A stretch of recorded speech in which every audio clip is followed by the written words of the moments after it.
What do you see when you see this image? You see here a figure which apparently, as you look at it, two faces in profile about to kiss each other. If you step back a little away, if you zoom out, the same figure, what do you see now? Now we can see a form of a cup, don't we? In the white area in between them. Now the most suspicious and interesting thing about this image is that you can consider either the white area as the background in which the image of the two faces in profile is drawn, or the black area is the background in which the image of the white cup is drawn. You can switch your judgment either way, but you see, you cannot possibly look both as figures at the same time, isn't it? Why? Why do you take the black as background while looking at the white as figure, and vice versa? Why can't we see both the figures at the same time? Why do we need a background to see a figure? Now, what if I say this has a serious relationship with our view towards life? You see, this is the predominant lesson that we should have learnt at school before we start learning 1, 2, 3 and ABC. But somehow this was ignored. Now this lesson is quite simply this. You cannot have a figure without a background. They are inseparable. They go together. Any experience that we have through our basic human senses, be it sound, light or touch, they are all a vibration. Vibration seems to be propagated in waves, and every wave system has both crests and troughs. And so, life is like playing a hide and seek. You see, you have both birth and the death. And these two aspects always go together. Now, for example, sound is not pure sound, you see. It is a rapid alternation of sound and silence.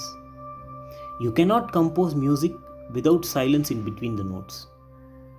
You see? In other words, imagine you are making music.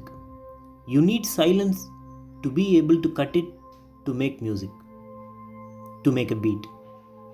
Have you ever noticed that? Take another amusing example. You cannot have a cup without inside or outside. A cup always has both the inside and the outside. You see, they go together. Similarly, matter doesn't exist without space. And without space, matter doesn't exist. They go together. And that's simply the way things are. You can see this going togetherness in every aspect of your life. The sun and the moon, day and night, the black and the white, fire and water, male and female, good and evil, hard and soft.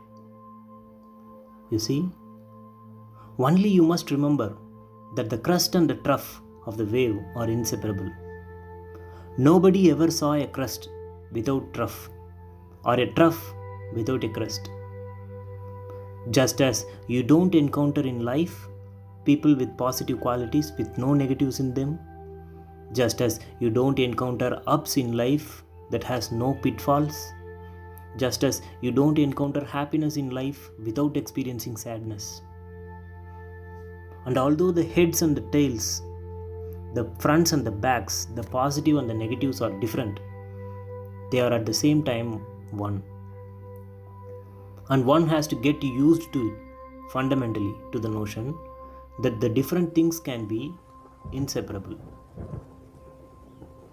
That what is explicitly two can at the same time be implicitly one.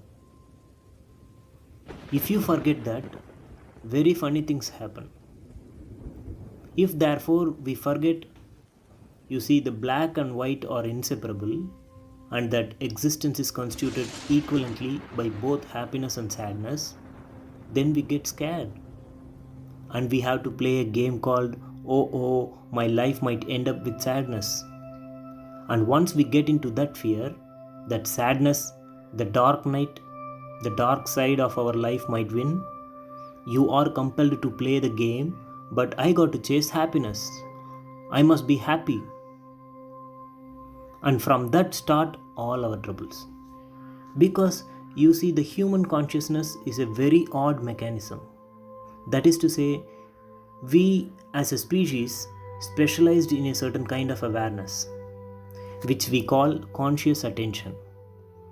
The price which we pay for this specialization in conscious attention is ignorance of everything outside its field. We see only the figure and ignore the background. We listen only to music, but we ignore the silence in between. We expect only the happiness, but we will try to avoid sadness. Unaware that without experiencing, or in other words, without going through what is sadness and how does it feel, no one can experience happiness at all. You cannot appreciate the depth of love without experiencing its contrast, hate. You cannot experience or appreciate the taste of water without being thirsty. You cannot appreciate the comfort of shade without experiencing the hot sun. This basic ignorance is the basic of all human misery. If you concentrate on just the figure, you tend to ignore the background. You tend therefore to see the world in a disintegrated aspect. You take separate things and events seriously and imagining that these really do exist, when actually they have the same kind of existence as an individual's interpretation of the ink blot. They are what you make out of it. In fact, our physical world is a system of inseparable differences. Everything exists with everything else.